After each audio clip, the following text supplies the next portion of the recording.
eu gostaria de começar dando uma boa noite para todas vocês, agradecendo por vocês terem aceitado esse convite bem súbito, porque eu sei que em época de volta às aulas, da maneira como a gente tá corrido para todo mundo. Então, assim, eu sei o sacrifício que vocês estão fazendo em estarem aqui abordando esse tema, esse horário, com todos os problemas técnicos que a gente já viu que podem acontecer.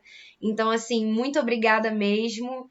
E mais do que isso, eu queria começar agradecendo vocês por estarem aqui, assim, enquanto mulheres. E aqui que eu digo na posição em que vocês estão, cursando o ensino superior de engenharia, que a gente sabe que por muitos anos foi o ensino que é predominantemente masculino, e a gente vem mudado isso ao longo dos anos.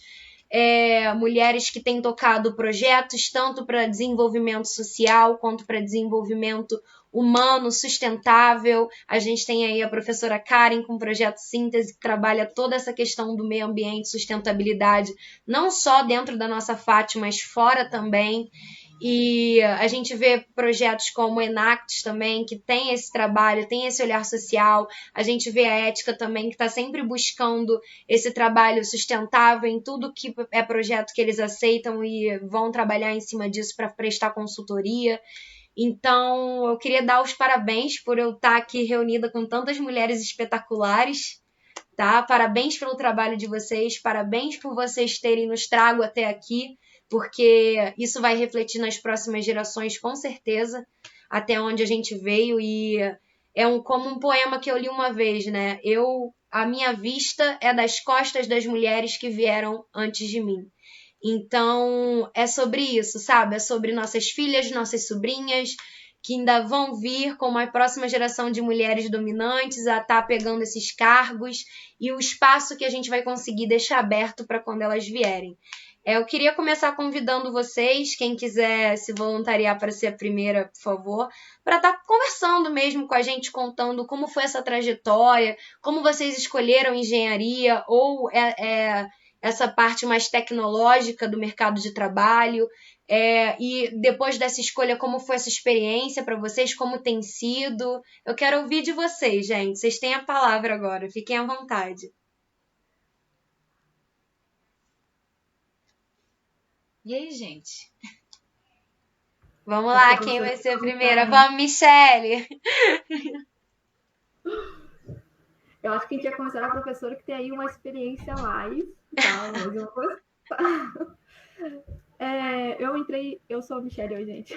Faço engenharia química. Eu entrei para engenharia química porque é um ramo muito amplo, é um ramo muito grande e acho que tem muitas oportunidades para nós trabalharmos em diversas áreas. Eu trabalho atualmente na Enactus. Eu sou completamente apaixonada pela Enactus porque acho que o que ela leva para os estudantes é uma coisa muito bacana. Tipo, você está dentro de uma universidade, você está sendo privilegiado por estar ali dentro. E, cara, você tem a oportunidade de levar o que você está aprendendo para melhorar a vida de outras pessoas. E é isso que eu acho, assim, sensacional. Você aprende errando, obviamente, né? Mas com a ajuda de todo mundo, com o apoio de todo mundo, se você tem dúvida, outras pessoas te ajudam. Isso que é muito legal, né? Principalmente dentro da FAT, sempre que você tem alguma dúvida, que você precisa de alguma ajuda, cara, todo mundo te ajuda. É só mandar alguma mensagem no grupo da galera, principalmente de química, mano, um batalhão de mensagens da galera te ajudando e tal. Isso é sensacional. As provas, né? Sim. Eu acho que é isso que eu tinha pra falar. Mas, peraí. Eu esqueço, tá mutado. Mas, Michele, como que foi pra você escolher engenharia, assim, na sua adolescência? Você pensando nisso de carreira de trabalho, carreira profissional, o que na engenharia chamou a sua atenção e você falou assim, não, eu acho que é com isso que eu quero trabalhar, assim, pelo menos agora, na minha perspectiva, é nisso que eu quero trabalhar pro resto da minha vida. Pra quem não sabe, eu sou de uma igreja, daí o moço lá no púlpito virou e perguntou, quem faz engenharia? Um monte de homem levantou e uma mulher levantou a mão. Daí ele se assustou assim e falou, nossa, que legal, temos uma engenheira aqui. Daí eu falei, tipo, cara, eu também quero ser essa pessoa. Eu também quero ser essa mulher que muda, eu quero ser essa mulher que dá inspiração para os outros. Tipo, eu poder ver o que as mulheres fazem no meio da ciência e o que elas têm conquistado é muito legal. É sensacional. Não, com certeza. Voltada. Manu, para de sumir da câmera. Pode vir não aparecer, não pode não. Ai, Tá meu todo Deus do mundo céu. botando o rostinho na câmera, pode aparecer. E aí, gente? Minha vez? Fala um pouco pro pessoal. Então, Estagiária nova. estagiária. Eu faço engenharia mecânica. Então, eu vou começar falando um pouco do porquê eu escolhi engenharia. Na verdade, eu estava em dúvida entre 3 profissões: Forças Armadas, Medicina e Engenharia. As Forças Armadas, a gente sabe pra gente que a mulher, assim, ainda mais na época de ensino médio, então era algo muito limitado. Eu tinha boas notas, estava sempre estudando, correndo atrás, e mesmo assim, eu, por ser mulher, não podia nem tentar. Então, o rumo da vida acabou me levando para um técnico em eletromecânica, no qual eu acabei me destacando muito na área da mecânica, eu me dava muito bem, ensinava a galera da turma. Então, vou fazer engenharia mecânica. Eu já estava querendo sair um pouquinho do Rio e mais para o interior, vim aqui para Resende. Então, essa foi a minha história. E assim, eu tô sempre acostumada a mecânica é um pouquinho diferente da química, da produção, porque a gente tá mais acostumada a ter o quê? 2, 3 mulheres, às vezes numa turma. Então é bem louco, cara. E isso é desde o meu técnico em eletromecânica. Assim, no primeiro ano tinha mais mulheres, aí a gente passou pro segundo ano, tinha 2, passou pro terceiro ano de técnico. Era só eu na turma, então é algo que eu meio que tô... É louco a mecânica, é bem louco. Essa diferença é um pouquinho maior dentro da mecânica. E como que é pra você, assim, quando você precisa conquistar seu espaço? Seja em projetos que você realiza, seja dentro da sala de aula mesmo, com algum trabalho, quando você faz em grupo e é predominantemente masculino. Como que é pra você, assim, se impor enquanto mulher e botar suas ideias e suas opiniões? É tranquilo. Nada que alguns anos de centro acadêmico não ajudem. Mas eu sempre tive esse negócio de... A gente tem que se impor, né? A gente tem que mostrar que a gente sabe, mostrar que a gente não tá ali à toa. A gente não chegou até aquele momento por bobeira. A gente tá ali porque a gente é capaz. Então, a gente sempre mostrando nosso conhecimento, mostrando que a gente sabe, dando ideias que as pessoas acabam ouvindo a gente, vendo que a gente tem relevância ali dentro. Com certeza. Ai, gente, isso tá me deixando muito Deixa eu feliz. voltar meu cantinho. Vou voltar pro meu cantinho. Quem mais quiser sentir a vontade para falar, por favor, gente, a palavra tá com vocês. Juliana, eu gostaria de trazer alguns dados, assim, que eu fui levantando que você convidou sobre esse assunto, para ver um pouco o que se vê no mundo, né, a questão da mulher na ciência mesmo, que é o tema, né? Eu achei o blog da Ana Art, que é uma doutora em educação, uma professora da Unicamp, que ela discute bastante esse tema com base, ela usa vários outros artigos científicos, né? Que ela fala ela tem um blog sobre mulheres na ciência, alguns números do Brasil, né? O título da reportagem. E ela apresenta um relatório da Unesco de 2018, onde 45% a 55% das pesquisadoras no Brasil são mulheres. Então, esse espaço, digamos assim, a gente já está ocupando bem. Mas, as publicações brasileiras também, 49% apresentam, entre a época de 2011 e 2015, 49% são mulheres as primeiras autoras, frente a 38% entre 1996 e 2000. Então, a gente vê que teve um crescimento bastante significativo de mulheres como primeiras autoras dos artigos científicos. Tá? Por outro lado, na Academia Brasileira de Ciências, apenas 14% da academia é composta por mulheres, sendo que na área de engenharias e exatas é apenas 8,9%, é ainda mais crítico. Né? As bolsas de produtividade em pesquisa, que é um outro indicador importante, né? Apenas 20% são mulheres, né? Que, digamos assim, estão no topo da carreira. Só 20% são mulheres. Na área de ciências, de engenharias e ciências exatas também, né? Nas ciências da vida já são 41%, e nas áreas humanas, nas humanidades, são 49,7%. Para ver como ainda nas engenharias e ciências a discrepância é muito grande. Né? E quando a gente vê também financiamento de projetos de pesquisa, nos projetos que na faixa de até R$30 mil, que são os projetos com recurso mais limitado, geralmente as mulheres lideram, mas quando vai para projetos acima de 120 mil, os homens lideram com uma grande diferença, né?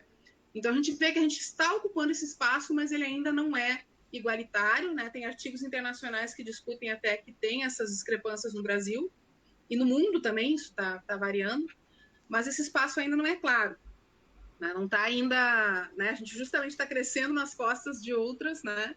E vai construindo. E eu gostaria de dividir um pouquinho, de relatar algumas experiências que eu passei, né? Que a gente vê essa diferença, né? Eu fiz graduação em Química, não em Engenharia Química. Na Química tinha muitas mulheres, sim, né? Eu me lembro que na época do doutorado a gente teve uma luta, digamos assim, muito grande, porque eu estava vendo que estava tendo muito preconceito com as mulheres grávidas. Né? As moças que engravidavam ao longo do doutorado, os orientadores expulsavam do grupo de pesquisa, muitas vezes. Não queriam mais orientar porque engravidou. Isso acontece até hoje, em alguns locais, tá? E aí a gente foi fazer um levantamento de quantas mulheres engravidaram ao longo do doutorado no programa. No mestrado, eu me lembro que teve, durante os 2 anos de mestrado, teve 11 grávidas no programa, um número muito grande, né, de gravidez, e muito relacionado ao fato de que os alunos ganhavam plano de saúde quando entravam no mestrado. Então, tinha Unimed, então muitas aproveitavam para engravidar nesse momento, porque teriam uma cobertura de plano de saúde e não sabiam do futuro. Mas quando a gente foi avaliar os números, no caso do doutorado, que a gente viu que tinha essa discriminação muito grande com as grávidas, os professores tratavam mal, falaram, não, você não vai conseguir fazer o doutorado em função disso. Quando a gente foi fazer o levantamento, a gente viu que todas as grávidas que teve no programa, ao longo de toda a história do programa que eu fiz o doutorado, todas as grávidas defenderam no prazo. Todas as pessoas que engravidaram nos 4 anos defenderam no prazo, enquanto que as pessoas que não defenderam no prazo não tinham filhos, a grande maioria, né? E aí a gente trouxe esses dados para as reuniões, né, para discutir, e aí eu ainda tive que ouvir, cara, você está querendo engravidar durante o doutorado? Eu falei, não, eu não quero engravidar. Eu só estou trazendo que essa discriminação é absurda, entende? As mulheres grávidas também são produtivas. E em que momento que a mulher vai engravidar, né? Ela não pode engravidar na graduação, porque vai atrapalhar a graduação, não pode engravidar no mestrado, não vai... Quando na vida profissional também é uma coisa que não é... Mas quando, então? Né? Então, tem que ter esse momento para as pessoas gerarem filhos. Isso faz parte da vida humana, né? Então, tem que respeitar esse espaço, que é a mulher que gera, né? E por que ela não pode ser respeitada nesse momento? Não interessa se está na graduação, no mestrado, no doutorado. Né? Faz parte do ciclo da vida. Né? Então, esse respeito a esse momento, eu acho que é uma coisa que ainda precisa ser melhor construída, né? Eu escuto de professores dentro da própria UERJ que dizem que não orientam mulheres com filhos, não é nem homens. Né? Mulheres com filhos, ou mulheres que querem ter filhos ou grávidas. Né? Então, isso é um tabu que ainda precisa ser uma barreira que eu acredito que precisa ser rompida. Né? Outra questão que a gente vê, aumentar esse número de mulheres no setor acadêmico, na pesquisa, também tem um outro lado da moeda. Né? Quando eu estava fazendo, antes do mestrado, né, na graduação, no doutorado também, que foi no mesmo grupo de pesquisa, né, a gente tinha um grupo de pesquisa de 30 mulheres, quando estava no doutorado. E a gente via assim, que abria vagas na área de química analítica, que é a minha área, né, para empregos.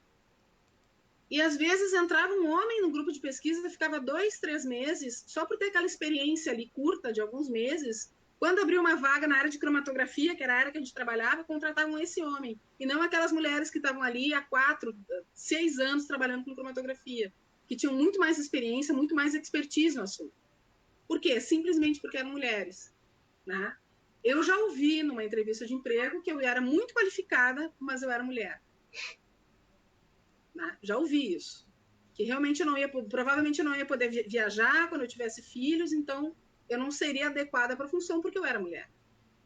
Né? Então, só que com isso, o que acontece? As mulheres acabam se qualificando mais. Elas vão fazer mestrado e doutorado e vão assumir futuramente os cargos de liderança. Né? Das próprias empresas que muitas vezes negaram aquele emprego de cargos onde você precisa de mais mobilidade. Né?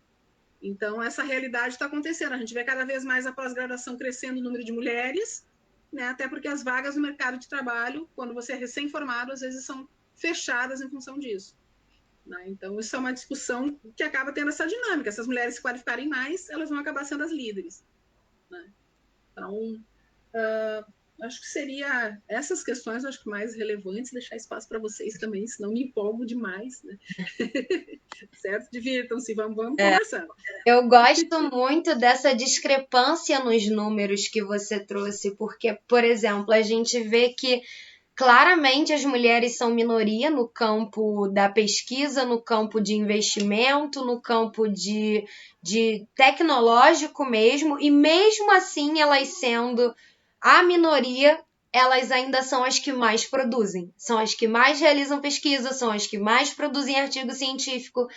E assim, então você vê que mesmo elas recebendo pouco investimento, tendo pouca estrutura, sendo, reprimida, tendo um professor que não vai orientar, tendo um filho ali no meio da carreira profissional, tendo que se dividir entre casa, ser mãe, ser a mulher ali profissional, trabalhadora, ser aluna, ser a pesquisadora, porque são vários campos diferentes. E mesmo assim você vê a mulher com essa dinâmica de se balancear em tudo e no final do dia ainda entregar eficiência, ainda entregar um trabalho bem feito, um trabalho que é reconhecido mundialmente e um trabalho que, se não fosse por essas mulheres, hoje o Brasil não seria referência em campo tecnológico e em pesquisa tecnológica da maneira como ele é. Entendeu? Então, assim, é bom a gente ver que se com tão pouco a gente já conseguiu alcançar o que a gente alcançou, imagine se a gente tiver acesso às ferramentas mais básicas, até onde a gente não consegue chegar, né? Então, isso mostra todo o potencial que a gente tem, assim, enquanto mulher. Eu vou falar um pouquinho de mim agora, da minha trajetória. Eu sou uma pessoa que eu fui bem esquisita no meu ano de vestibular. Eu fiquei em dúvida entre engenharia química e antropologia. Tem tudo a ver, né, pessoal? Tá tudo ali, né? E demorou um tempo até eu entender como essas duas coisas se casavam e por que esses dois lados me atraíam. E eu percebi que, na verdade, era a mesma Juliana sendo atraída. Era a Juliana cientista. A única diferença é que na antropologia ela tinha os porquês da humanidade e da história, e na engenharia ela ia ter os porquês da física, da matemática, das máquinas, por que as coisas funcionam como funcionam, por que a energia é energia, como a gente usa a energia, afinal, o que é a energia no fim das contas? Então, e aí eu fui vendo que essa era a parte em mim que eu queria satisfazer. Essa parte cientista, essa parte do mas por que as coisas são como elas são? E se elas são como elas são, então quais são essas novas perguntas que eu ainda nem sei, mas eu quero saber? Porque geralmente é assim que funciona, né? Quando você aprende uma coisa, você não. A resposta ela nunca é só uma resposta, ela é sempre uma nova pergunta, eu gosto de acreditar. Sabe? Que vem pra gente. Você, quando você recebe uma resposta, você fala, ah, tá.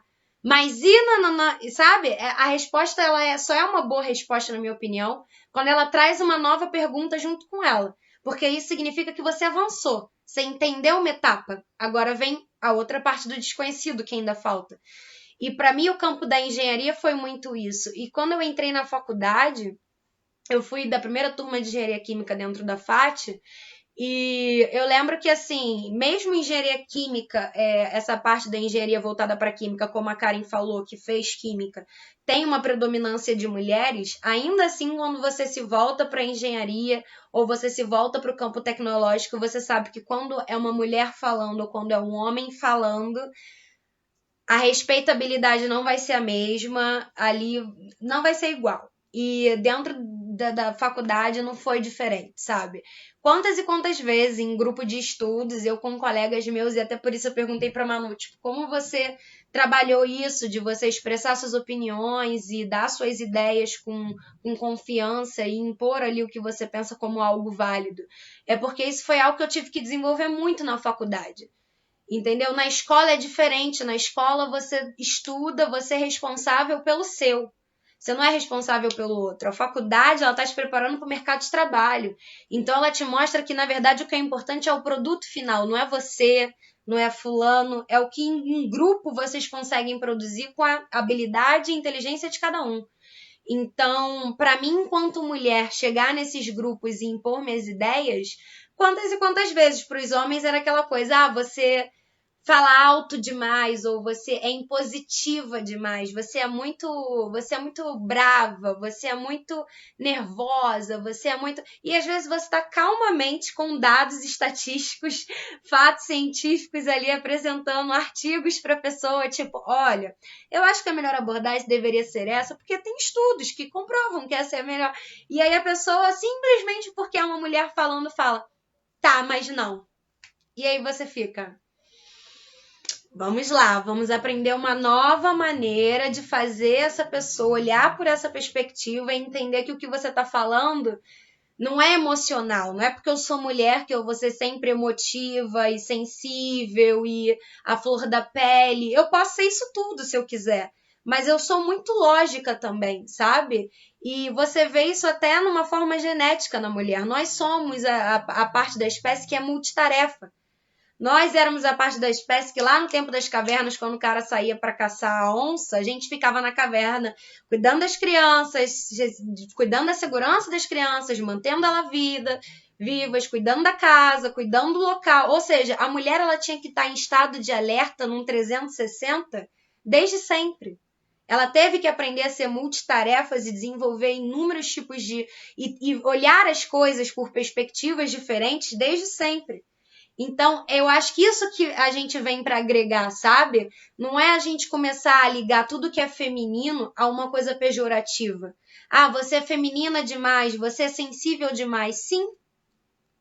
Isso é o que faz com que quando eu chegue no meu local de trabalho, de repente o fato de eu ser mãe, de eu já ter filhos, vai fazer com que eu seja mais compreensiva em relação a você. Vai fazer com que eu tenha uma outra perspectiva em relação a toda uma questão de gestão e solução de problemas e qual é a melhor maneira para a gente fazer aquilo ali. Pode fazer com que eu seja muito mais criativa na hora de procurar soluções ou melhorias ou otimizar coisas que já acontecem. E isso as pessoas não veem, elas só gostam de meio que categorizar o que é ser mulher dentro de um estereótipo muito fraco, né? Porque nós somos muito múltiplas. Eu posso falar aqui coisas que eu gosto e a Michelle pode olhar e falar assim, Juliana, não gosto de nada disso. Nunca gostei de nada disso. E aí já vem uma outra pessoa e fala, nossa, Juliana, eu amo tudo isso. E aí vem uma outra e fala, nunca nem ouvi falar. Então, assim, nós somos muito múltiplas. Mas eu gosto da ideia também da nossa feminilidade ser alguma coisa que é para ser exaltada. Porque eu acho que é muito isso que a professora Karen falou. Principalmente nesse período de você ser mãe ou você passar pela gestação da maternidade ou independente do que for.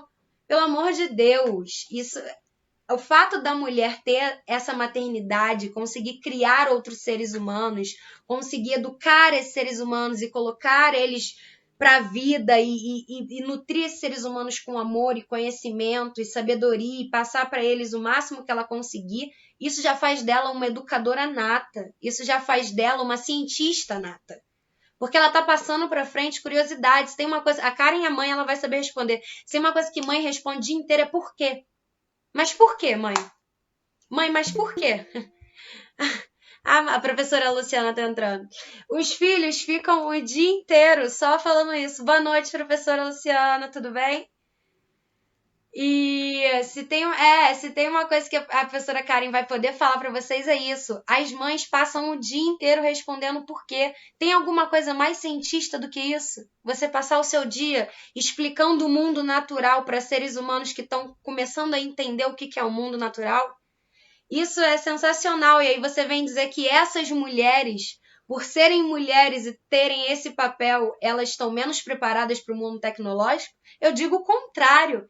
Elas estão na frente no que é ser cientista, no que é você responder perguntas e trabalhar e buscar novas respostas, entendeu? Então, obrigada, Karen, por ter trago esses números maravilhosos e agregou bastante aqui para a nossa conversa. Sobre mim, a parte cientista da mulher em mim foi essa e eu acabei optando por esse caminho porque a química, para mim, ela me explica tudo. É onde eu acho meu prazer maior, assim, onde eu consigo chegar ao cerne da questão e eu me sinto satisfeita e calma, do tipo, entendi. Então, é assim que o mundo funciona.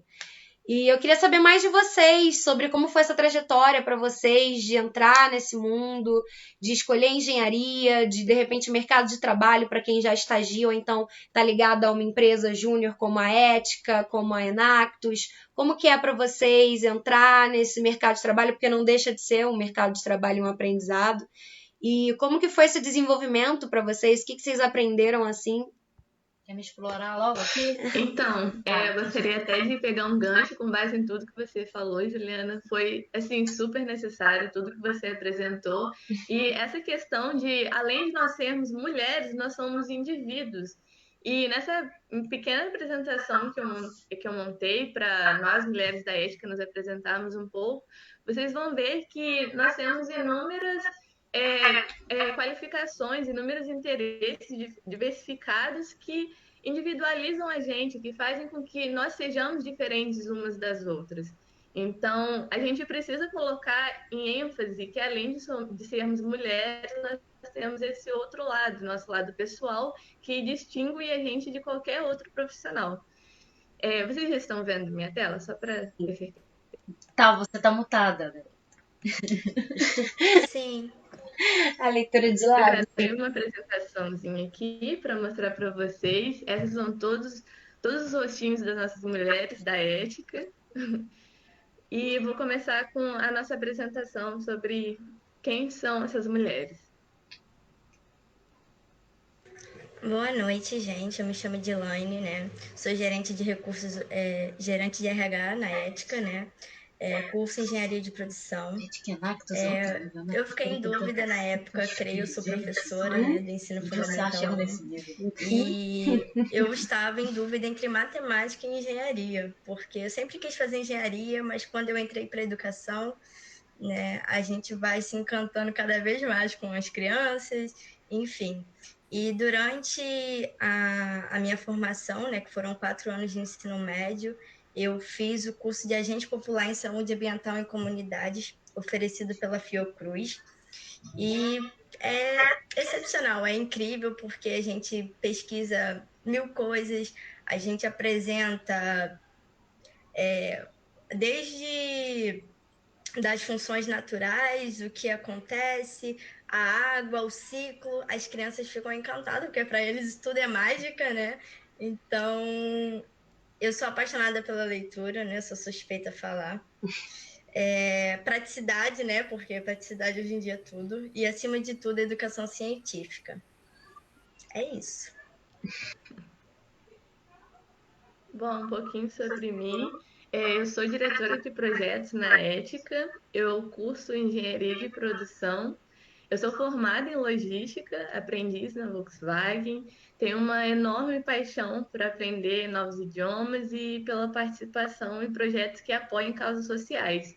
E aí, de onde veio essa motivação para cursar engenharia de produção? Eu fui como a Juliana, eu tinha uns 2 lados da Alexia, eu era meio dividida, e em cursos totalmente distintos, que não tem relação nenhuma um com o outro, eu ficava muito em dúvida se eu cursaria letras ou engenharia de produção. Mas aí o que aconteceu comigo foi que eu tive a oportunidade de ter uma experiência profissional antes de entrar na faculdade. Eu entrei um pouco mais tarde, mas eu consegui conhecer esses 2 lados. Eu fui monitora no meu curso de inglês e também fui aprendiz em uma empresa da minha cidade, onde eu pude despertar esse interesse e essa curiosidade da engenharia de produção. Eu achei, assim, a rotina diária de todos os meus gestores, eu ficava encantada por tudo que acontecia, e eu decidi que eu queria fazer parte disso, eu queria gerar resultados, eu queria pensar nos problemas e gerar soluções para esses problemas, porque esse lado em mim é o que mais aflora, apesar da minha paixão por aprender novos idiomas, eu tenho essa paixão por querer solucionar essas questões que nós temos na sociedade. Então, isso foi o lado que mais pesou para eu cursar engenharia de produção, e fazer parte da ética tem sido um desafio enorme para mim, ainda mais agora com um cargo de liderança. Eu tenho que me provar todos os dias E além de me provar, eu tenho certeza do que eu escolhi foi o certo que eu escolhi para minha vida. Então, eu fico feliz todos os dias com a escolha que eu fiz, porque eu tenho me aprimorado muito, tenho desenvolvido muito, porque eu sou bastante tímida, tenho problemas com a minha fala, e a ética entrou nessa parte. Então, eu estou bastante feliz em fazer esse curso e mais feliz ainda em participar da ética e poder ter contato com todos os projetos da faculdade. É uma experiência incrível.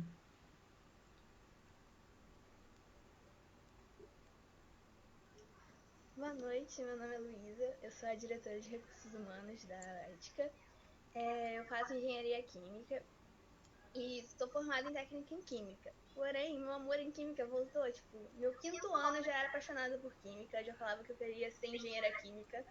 Eu nem sabia o que engenheiro químico fazia, só sei que eu queria. É isso que eu quero, vou trabalhar em laboratório. Aí com o técnico, isso aflorou um pouquinho mais, né? Muito mais. E eu pensava em fazer química industrial. Aí um dia eu fui procurar, né? Tipo, a diferença entre química industrial e engenheiro químico. Os dois fazem a mesma coisa. Então, por que eu não vou pegar uma coisa além, uma coisa a mais, que eu vou poder fazer mais coisa, eu poder descobrir muito mais, né? Tipo, meu foco é maravilhoso, o laboratório, vai realmente ficar no laboratório, descobrir, tipo, o princípio até no final, tipo, todo o processo, eu acho isso incrível, sensacional. E é mais assim, né, que eu escolhi realmente engenharia química. Foi pelo meu amor à química, meu amor a saber todos os processos que passam no laboratório. Sou realmente apaixonada. E meu hobby também é aleatório, porque também não tem nada a ver. Quando alguém pensa numa engenharia química, eu faço meu hobby com pintura, né? Pintura em aquarela, e eu sou apaixonada em relação a filmes, séries, tudo ficção científica. Realmente eu amo. E é isso.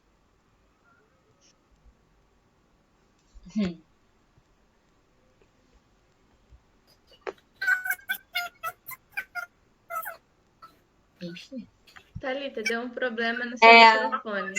Eu acho que seu microfone tá com alguma interferência, Chuchu.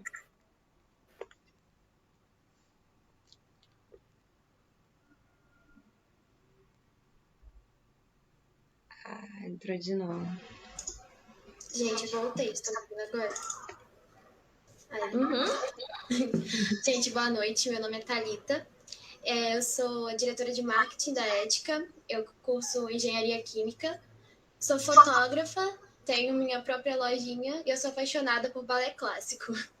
Então, assim, a minha trajetória como a vontade de cursar engenharia química, na verdade, nunca foi engenharia química. Eu sempre primeiro quis fazer medicina no primeiro ano do ensino médio. E aí depois eu fui vendo que, na verdade, meu interesse era muito mais pela parte de biologia e química. E aí eu fiquei com aquilo na cabeça. E eu percebi que aquela relação direta com pessoas de emergência não era pra mim. E eu falei, cara, eu queria, não sei, eu queria contribuir de alguma forma, mas eu não queria estar ali. E aí eu comecei a pensar, talvez, em bioquímica, depois biologia, até chegar na engenharia bioquímica. E aí eu coloquei na minha cabeça que era engenharia bioquímica que eu ia fazer. Até pesquisar muito, e aí eu vi que a engenharia química me traria muito mais um leque de conhecimentos. Não, que se eu precisasse, eu poderia me especializar em química industrial também. mais tarde.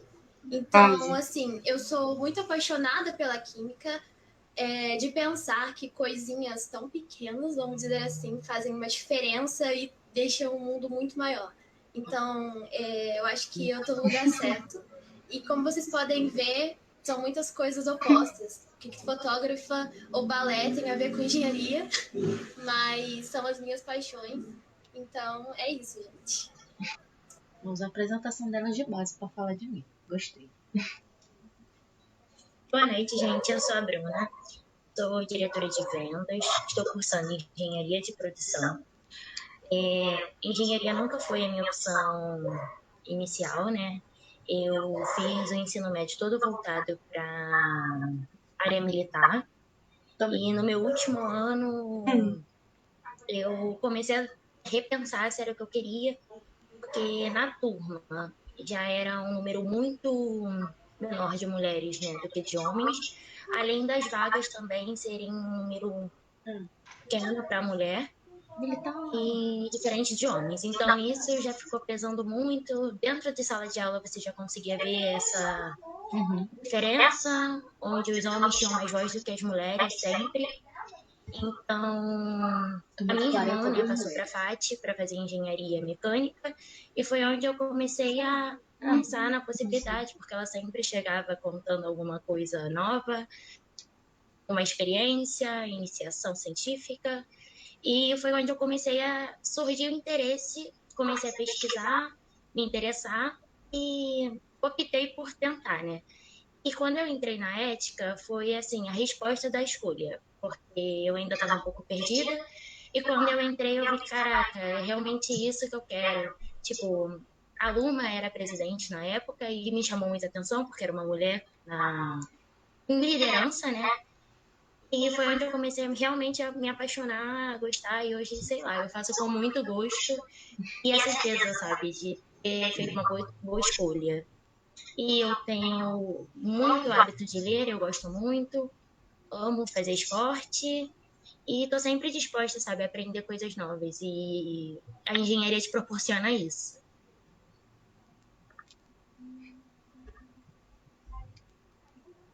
Oi, gente, boa noite. Eu sou Luísa, eu sou diretora de qualidade da Ética, sou consultora de qualidade na Inactus, sou aprendiz de qualidade na Faurecia e faço engenharia de produção. A minha primeira escolha nunca foi engenharia, só que diferente do que a Juliana e a Alexia falaram, eu nunca tive dois lados da moeda. Desde criança, eu sempre falei, eu quero seguir na área de ciências, eu quero fazer alguma coisa que impacte a vida de outras pessoas de alguma maneira. E a minha vida toda eu sempre fui aquela criança que quando perguntavam como eu queria me casar ou quantos filhos eu queria ter, eu falava que nenhum, porque eu queria ser bem-sucedida, que eu queria ser rica. Essa era a minha resposta. E eu sempre pensei isso, os meus pais sempre falaram muito comigo sobre eu ser independente. E a minha vida toda esse sempre foi o meu foco. E eu sempre tive muito contato com a indústria farmacêutica. E quando eu comecei a ter aulas de química, eu fiquei apaixonada por química. Eu fiz técnica em química. Eu era apaixonada por química, completamente apaixonada. Até que um dia eu falei que eu queria fazer farmácia. E isso era no 8º ano. E até o meu 2º ano do ensino médio, eu tinha absoluta certeza que eu ia fazer farmácia. No 3º ano, eu ainda tinha convicção de que eu iria fazer farmácia e estava terminando meu técnico em química, tudo certo, não tinha a menor dúvida. E um dia eu fui fazer uma visita a uns cursos na UFRJ. E aí eu estava na palestra de farmácia. E eu escutei a palestrante falar o seguinte: se você é mulher e você quer ser valorizada e quer ter uma boa opção, você quer ter uma boa vantagem em seguir na área de ciências, a farmácia é uma boa opção, porque diferente de engenharia, não tem tanta discrepância. E desde aquele dia eu fiquei com isso na minha cabeça. O porquê tem essa discrepância? Por que eu tenho que fazer um outro curso para eu ter um sucesso na área científica e não posso fazer um curso que é bem visto como engenharia?